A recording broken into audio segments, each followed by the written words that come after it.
For today's video mga pre, ngayong araw susubukan naman natin ang magsalita ng Tagalog dito sa ating vlog. Habang papasok tayo sa loob ng train station, hindi maiwasan natin ang mag-excite dahil first time kong sumakay ng train. Habang nandito na kami sa loob, hinihintay lang namin kung anong oras mag-open itong ticketing outlet nila. So ito ng aking mga kasama, nag-aabang na sila. Tatapos lang namin kumuha ng ticket at hindi ko na nakuha sa video at lumabas na kami at hinintay namin ang train. Dito sa labas, maghihintay ka naman ulit dahil hindi pa dumating ang train. Marami talagang pasahero dito. Yung iba malayo pa puntahan nila. Dahil hindi pa dumating ang train, pinalakad kaming lahat mga pasahero ng 15 minutes dahil salubungin na namin ng train. Papunta kaming Jacksonville, Ang biyahe namin ay 5 oras at kalahati.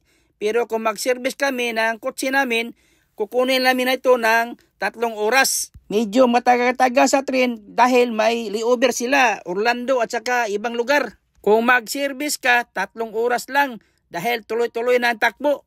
Habang patuloy kami naglalakad ng 15 minutes, ramdam ko na nanakit na talaga ang binti ko sa kakakalakad. Rochok lang ang lahat, basta gala-gala, wala talagang pagod, basta gala. At sa wakas, dumating rin ang train. Medyo may pagkalumaan ito pero hindi katulad sa Japan at saka Canada na maganda ang train nila doon. Ito palang train nila galing patong Miami at papuntang Texas. Ang layo-layo na palang biyahe nito. At lumagpas na sila sa ibang states county. Excited nga talaga ako dito na sumakay dahil first time ko pa ito na sumakay ng train sa buong buhay ko. So prepare na ang lahat dahil naghinto na ang train. Habang kami ay nasa loob ng train, dito naman ang saya-saya namin.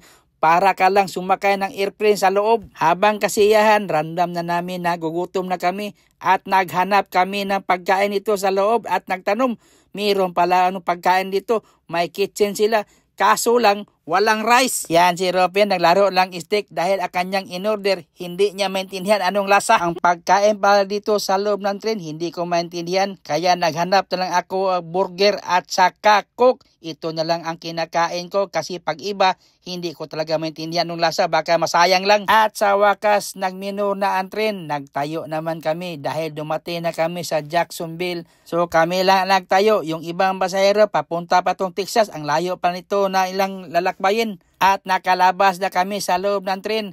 Papunta namin kami sa loob ng istasyon nila. Naghihintay naman ang aming sundo doon sa loob na si Jill Manayon. Kasimpo yan ang kasawa ko. So ayos pala ang taripa nito. Amtrak welcome you to Jacksonville, Florida. At ito na nga sundo namin. Nagkita na sila, nagyakapan dahil matagal na sila hindi nakita. Pero dito na lang aking video. Hanggang sa uli. Bye bye.